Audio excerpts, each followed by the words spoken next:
పెళ్లి ఖాయం చేసుకున్నారు. గుంటూరు జిల్లా తాడేపల్లి చర్చిలో పెళ్లి పెట్టుకున్నారు. చుట్టాలంతా పెళ్లికి గిఫ్టులు పట్టుకుని మంచిగానే తయారై వచ్చిర్రు. ఇక ఫాదర్ ప్రార్థన చేసి ఈ పెళ్లి మీ ఇద్దరికి ఇష్టమేనా అని అడుగుడే ఆలస్యం.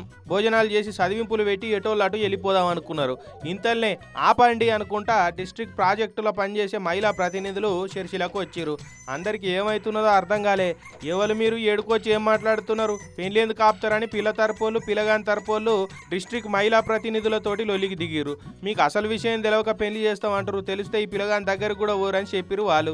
ఎందుకు ఏమైంది, పిల్లగాడు మంచోడు కాదా, కేసులున్నాయా ఏంది అని బయసు పెట్టుకున్నారు.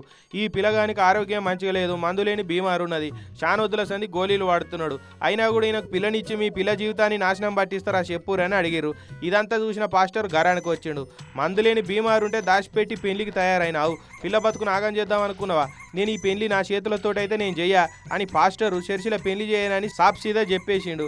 దీంతో పెళ్లి ఫంక్షన్లో పెద్దలోళ్ళే మోపైంది. ఇక పోలీసు వాళ్ళు వచ్చి 2 దిక్కులోళ్ళకి సదిరి చెప్పి పంపించారు.